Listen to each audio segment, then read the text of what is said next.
할렐루야. 오늘도 말씀 가운데 역사하시는 주님의 은혜와 능력이 여러분 심령 가운데 충만하시기를 간절히 축복합니다. 그 시대마다 그 시대의 특징을 나타내는 새로운 단어들이 등장합니다. 우리 근래에는 이 레트로 경향의 새로운 개념들을 지닌 단어들이 많이 등장하는 것을 볼 수 있습니다. 이 레트로라고 하는 단어는 이 영어의 리트로스펙트라고 하는 추억이라고 하는 뜻을 가진 단어의 준말로서 레트로라고 얘기합니다.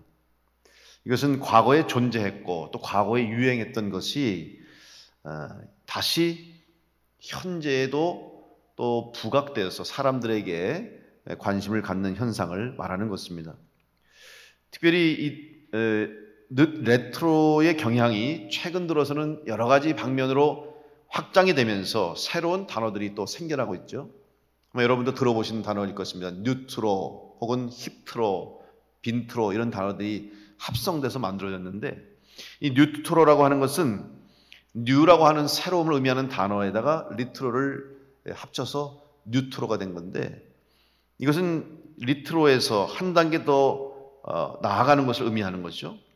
만약에 리트로는 예전 것을 가지고 향수를 느끼고 예전 것을 다시 기억하는 것에 그쳤다면 뉴트로는 그것이 다시 오늘 시대의 사람들에게도 똑같이 감동을 주고 똑같은 사람들에게 인기를 끄는 현상을 의미하는 것이죠.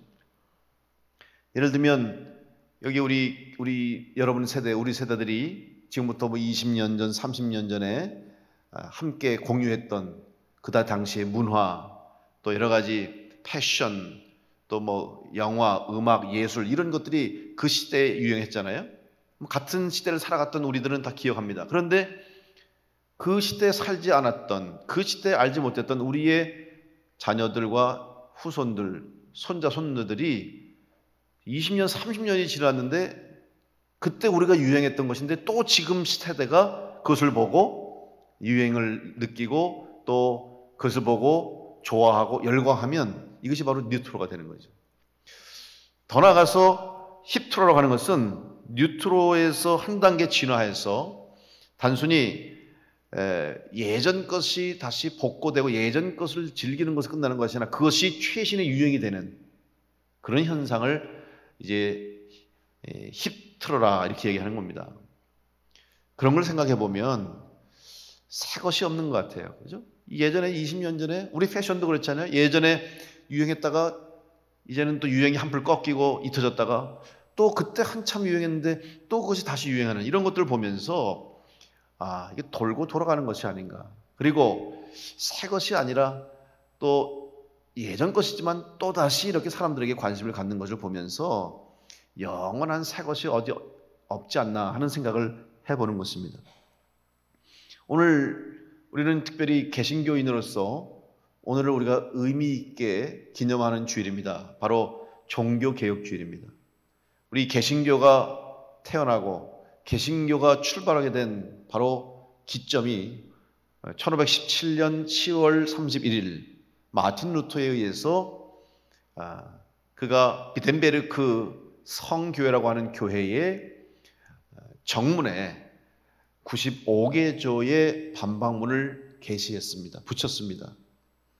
우리가 지금은 95개조의 반박문이라고 얘기하지만 사실은 이것은 당시에 대학 교수요, 신학대학의 교수요, 사제요, 성직자로서 마틴 루터가 고민하고 생각하고 늘 씨름했던 그 당시에 교회의 무너진 상황 또 영적으로 타락했고 성직자로서 또한 그리스도인으로서 신앙인으로서 지금 우리가 가지고 있는 믿음의 모습은 문제가 있다.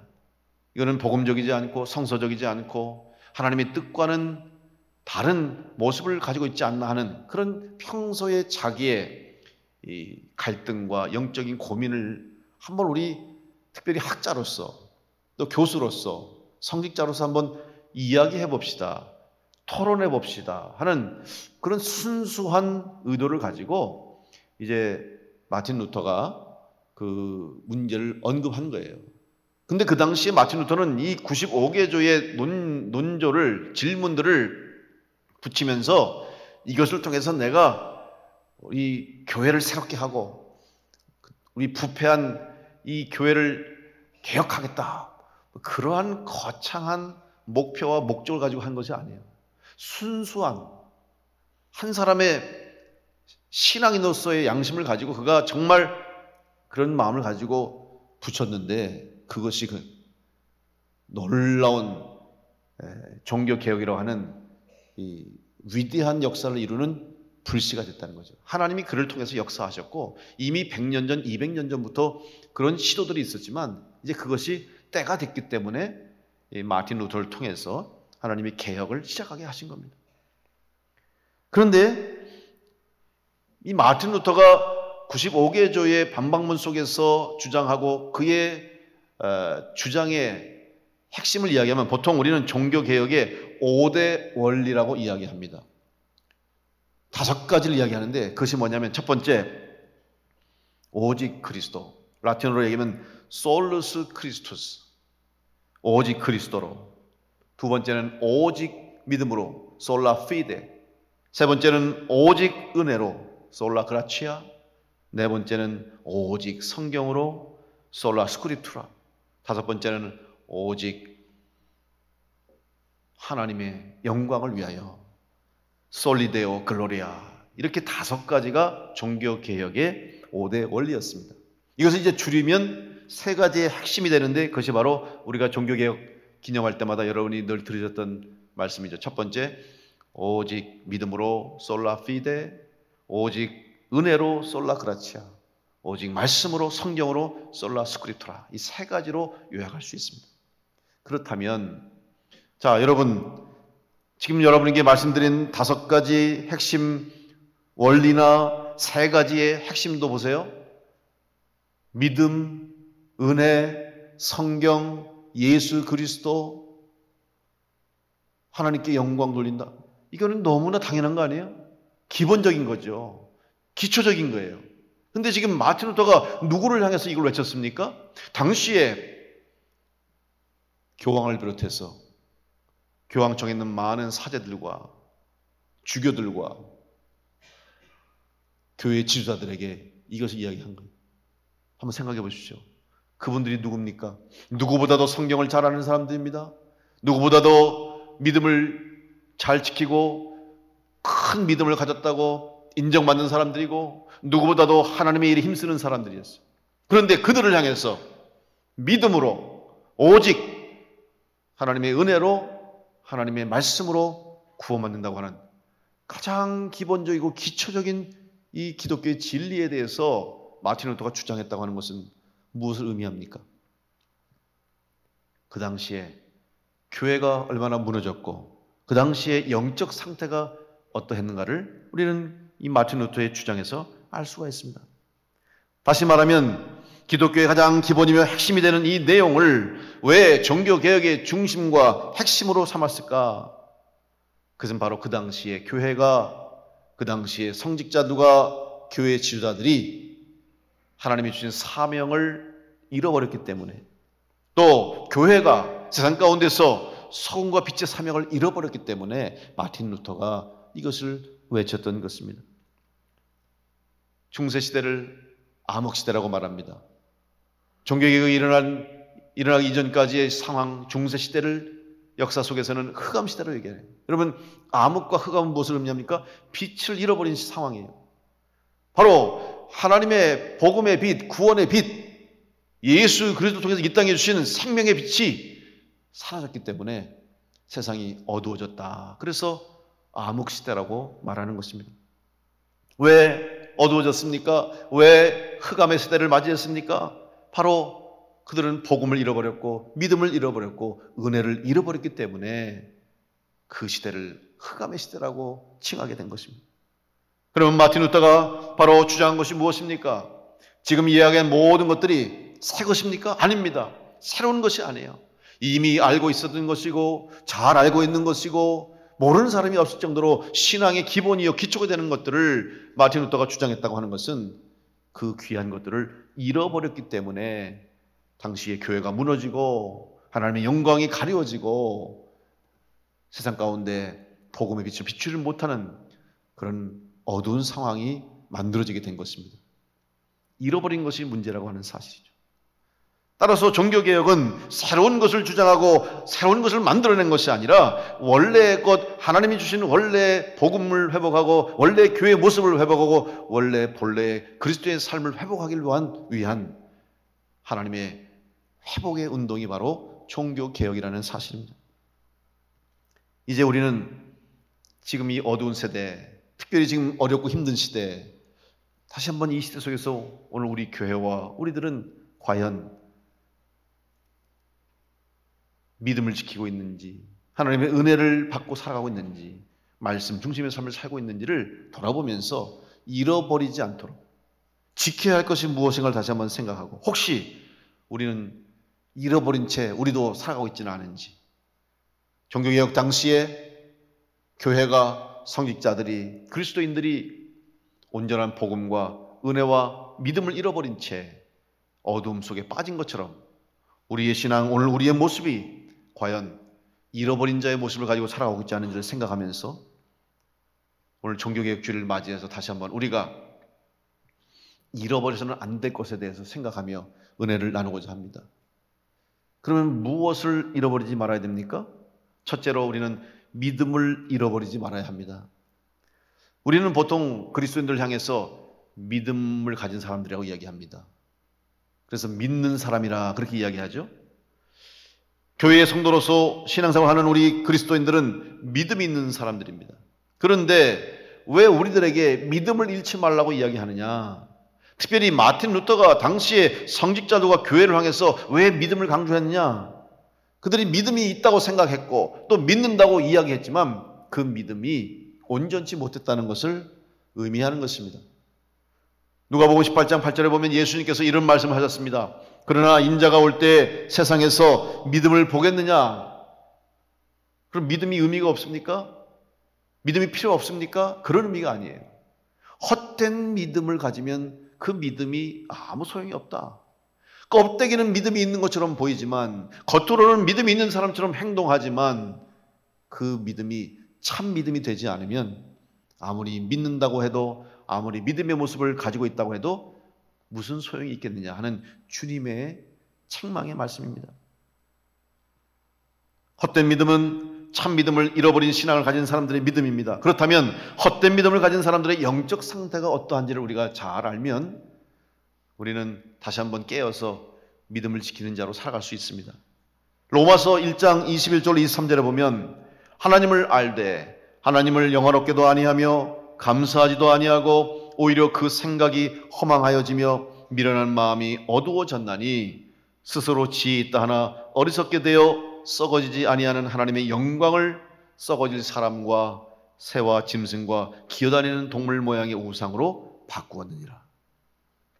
여러분, 헛된 믿음이 무엇입니까? 하나님을 알아요. 하나님을 알되 하나님을 알지만 믿음이 있다고 하지만 하나님을 영화롭게 아니했다고 그랬어요.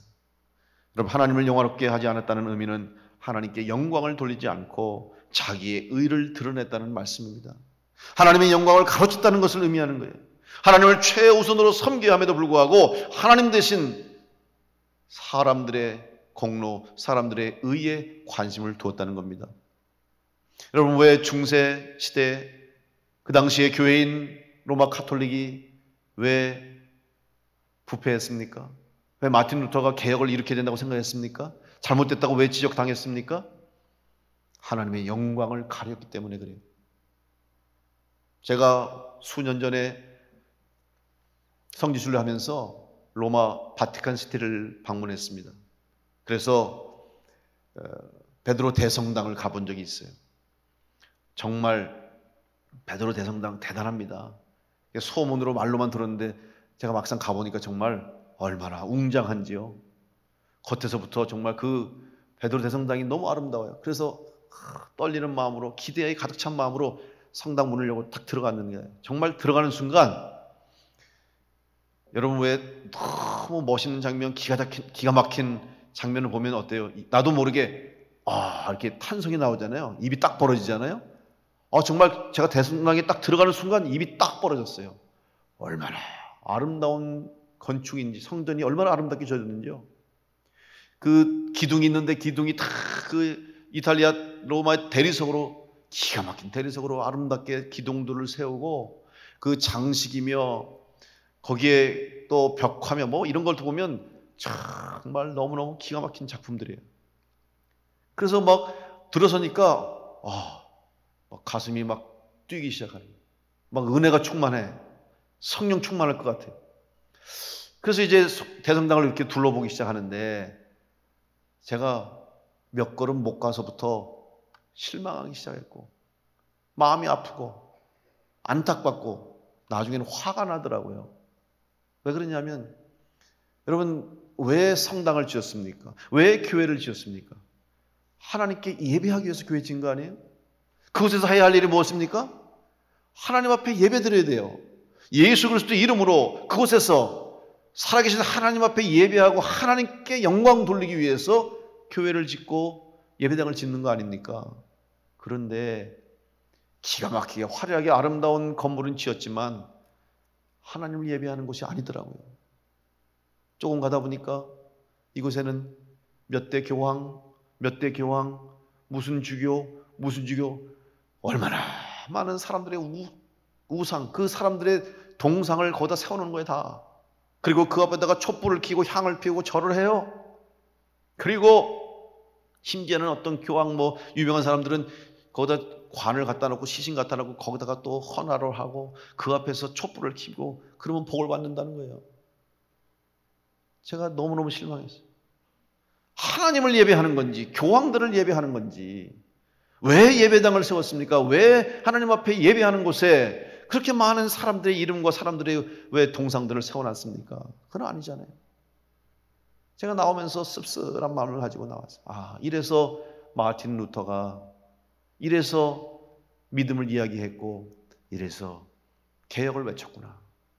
수많은 사람들이, 여러분, 단순히 마틴 루터 한 사람으로 종교개혁이 이루어진 게 아니에요. 100년 전부터 200년 전부터 얀 후스 같은 사람은 화형까지 당했어요.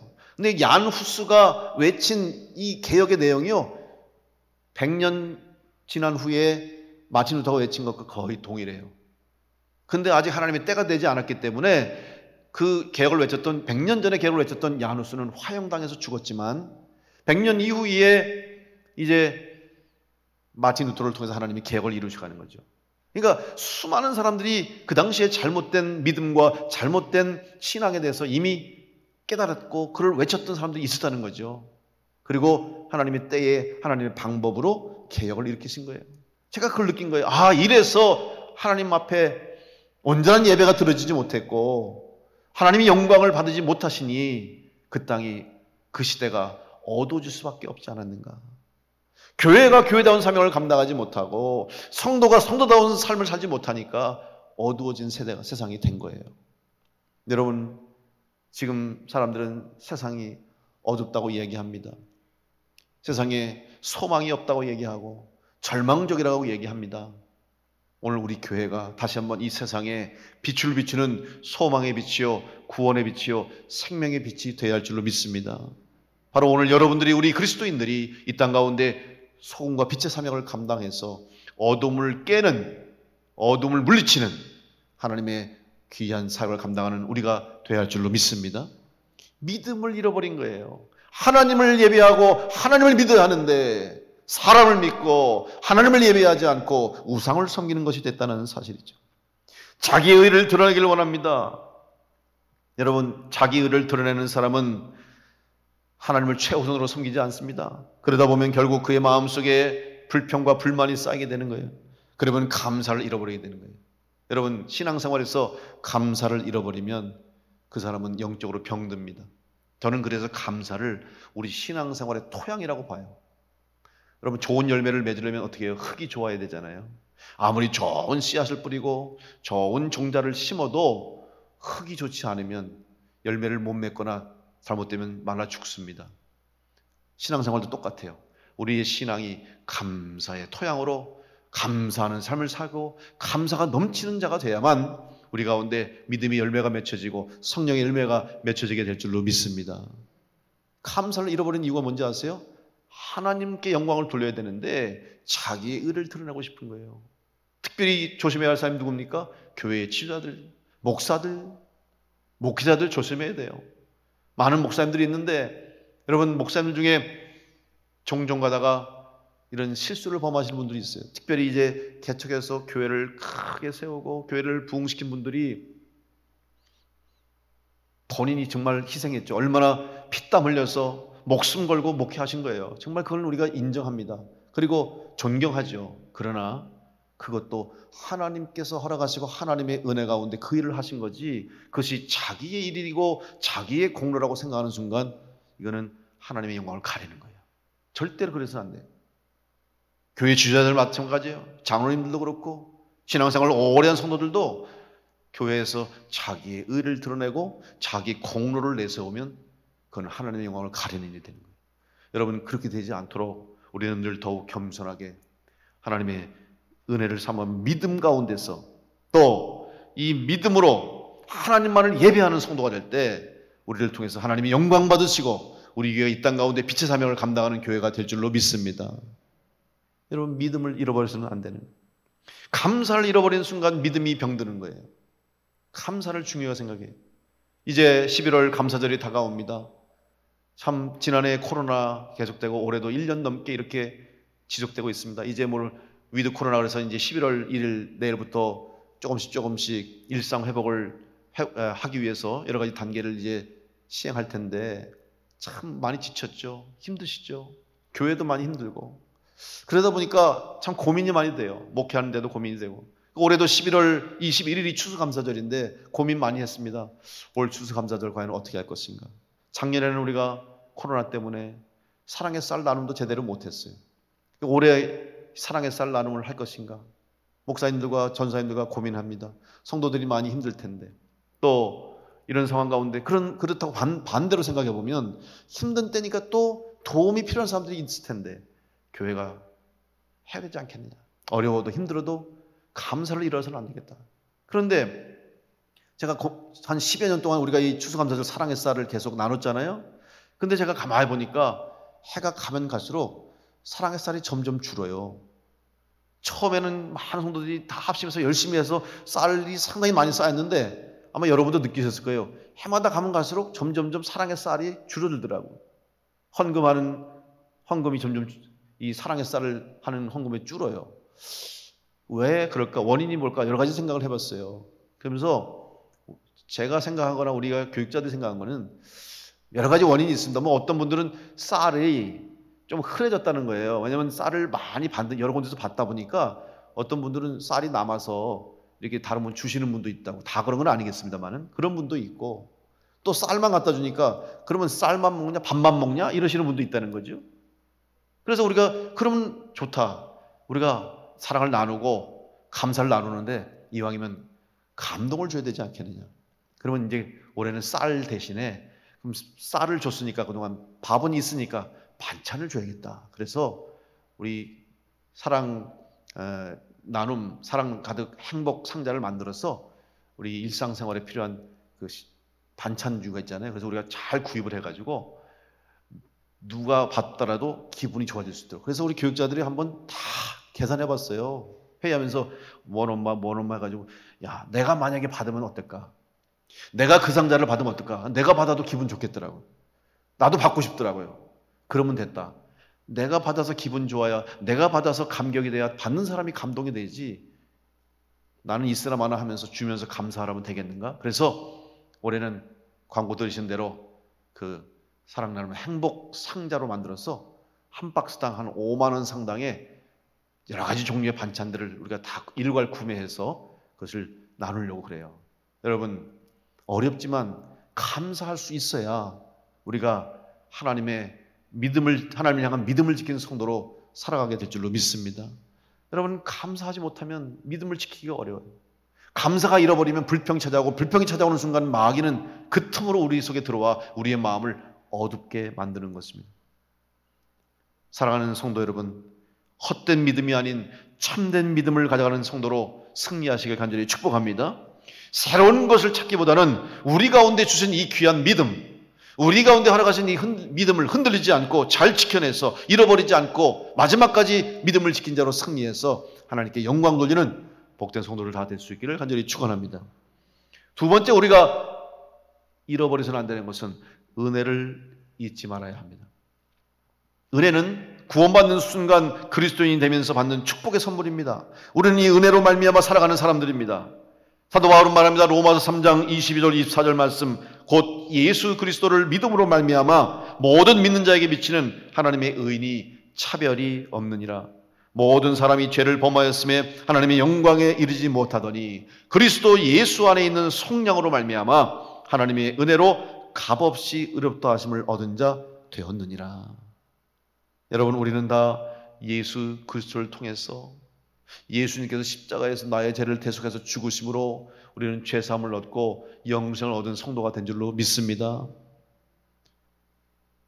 안 믿습니까? 네, 그럼 아멘 좀 크게 하세요.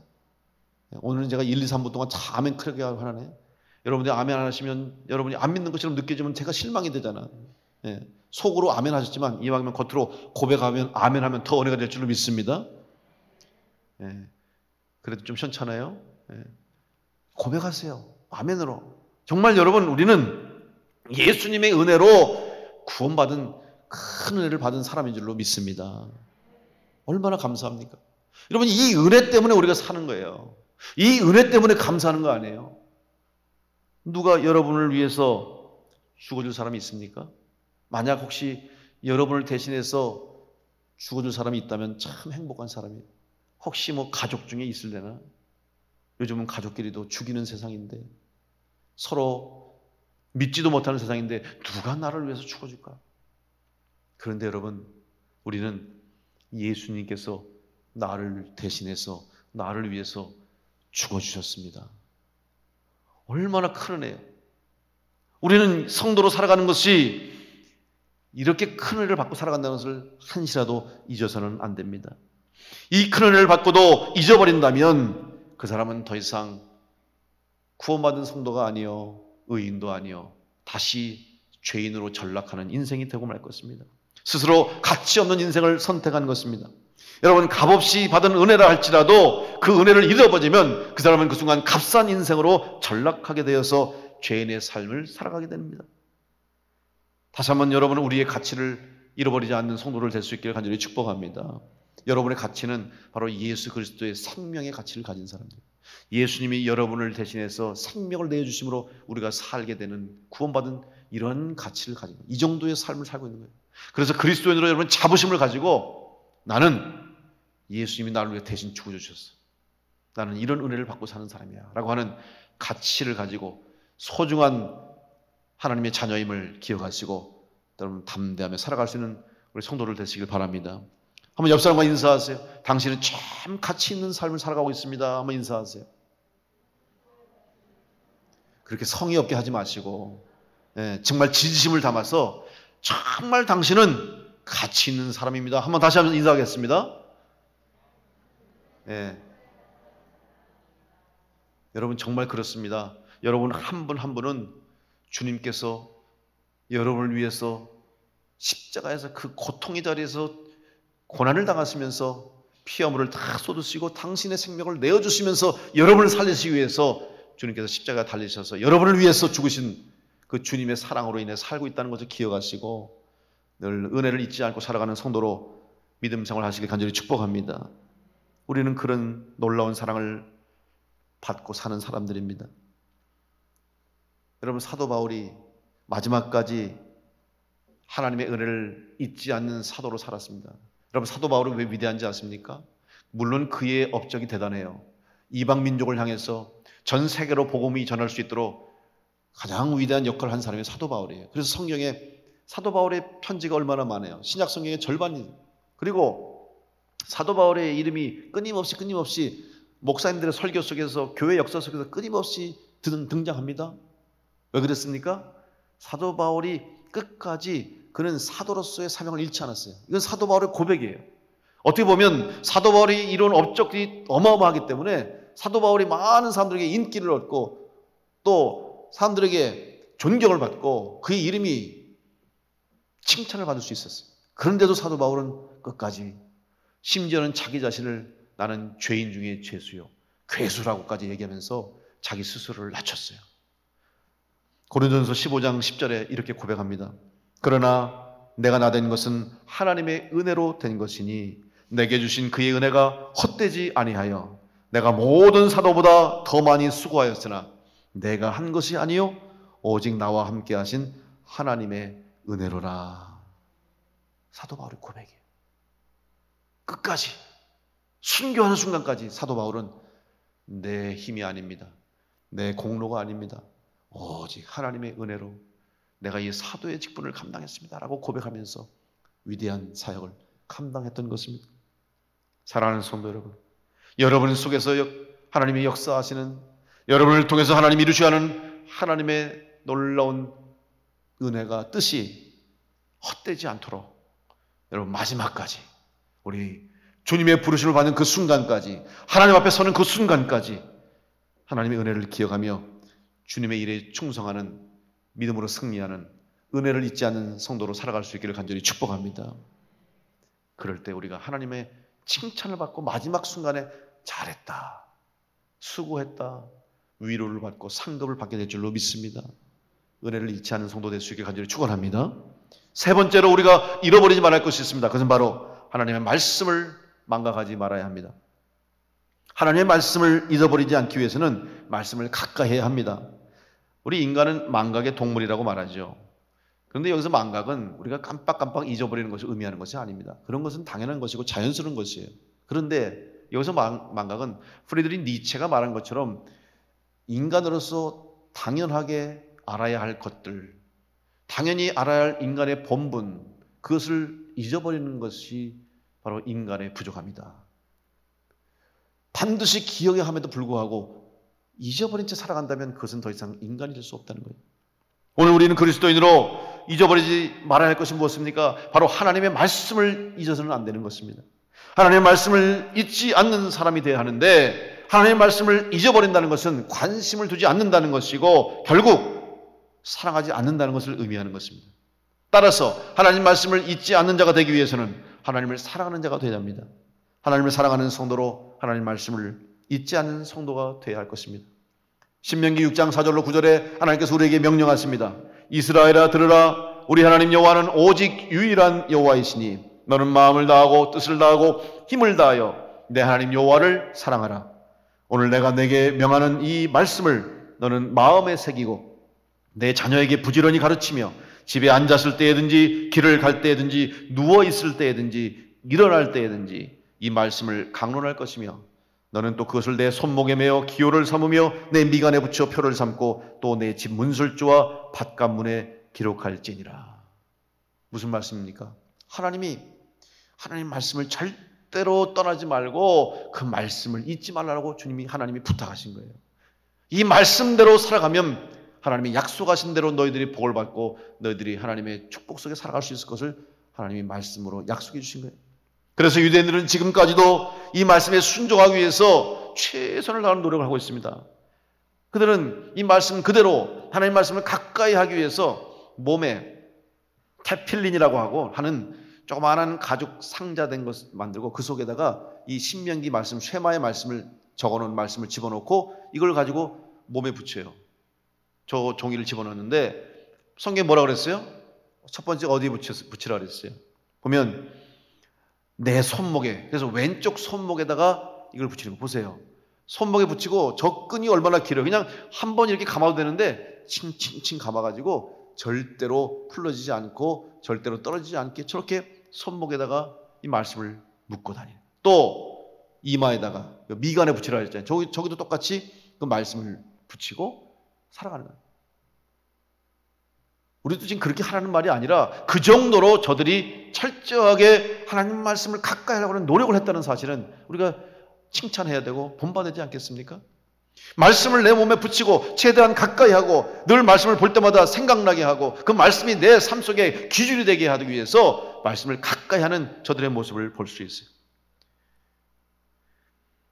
그리고 매주자라고 해서 이제 내 집 문설주와 바깥문에 기록을 했잖아요. 그래서 집 오른편 기둥에 저렇게 관을 만들어서 어떤 예전에는 이제 올리브 나무로 된 통을 만들고 지금 여러 가지 다양하게 이제 시대가 바뀌니까 말이에요. 젊은 사람들은 저기 뭐 색깔도 칠하고 패션이 바뀌어가면서 여러 가지 그런 모양을 만들고 호텔에도 가면 저렇게 호텔에도 성지순례 가면 호텔마다 저게 다 있어요.